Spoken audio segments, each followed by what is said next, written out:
Hi guys, maulan na araw po sa ating lahat. So ngayong araw guys, ipupunta tayo sa may Clark, sa may Mante Ribs and Steaks Restaurant. At nagpapaayos sila ng TV. Tingnan natin kung anong problema ng TV nila guys. Tsaka nga po pala guys, no, konting tips lang. Lalo na kapag maulan na ganito yung panahon, minsan may kasamang kulog at kidlat yan. Kaya maganda guys yung mga TV nyo. Kung meron kayong mga cable box na ginagamit, maganda ibunutin nyo po yung HDMI or yung mismong cable na connection nya. Kasi kahit nakabunot po yung TV nyo, pas nakakonekta po yung HDMI nyan, dadaloy pa rin yung kuryente or yung kidlat dyan. Kaya pwede pa rin masira yung motherboard ng TV nyo. Kaya mas maganda kapag maulan po yung panahon, bunutin nyo na lang yung mga cable nyo para safe po yung TV natin. Amante Ribs and Steaks.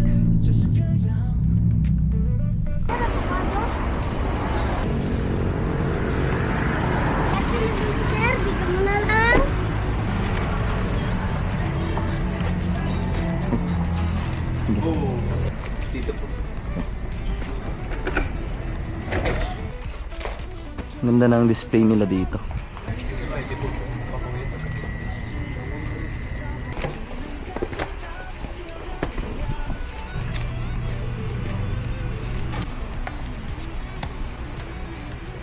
So ito yung issue niya guys, no? Makikita nyo nagbiblink lang siya dito. Yung half niya din, tapos nagbiblink lang siya. Hindi siya nagtutuloy mag-boot. So ang problema nito guys is yung backlight niya, no? So, papalitan natin yan guys. Buksan na natin.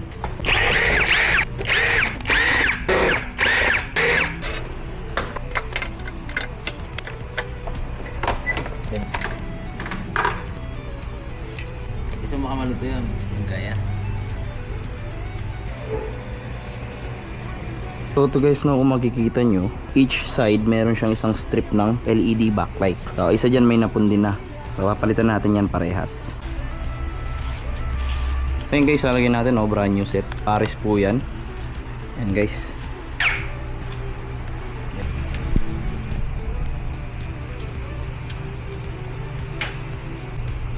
So yun guys, no, parehas na silang may liwanag. Makikita nyo, buo naman yung liwanag nila. So yan guys, no, linis ng reflection niya, no.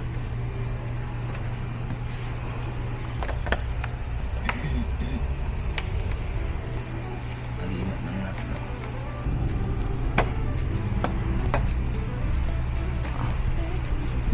So yan guys, no, lumabas na yung Samsung na logo niya. So kanina guys, no, nagbiblink lang siya, hindi siya nagbuboot. Pero ngayon, nagsindi na siya. Ayos. As usual guys, pagpagin muna natin bago natin isara.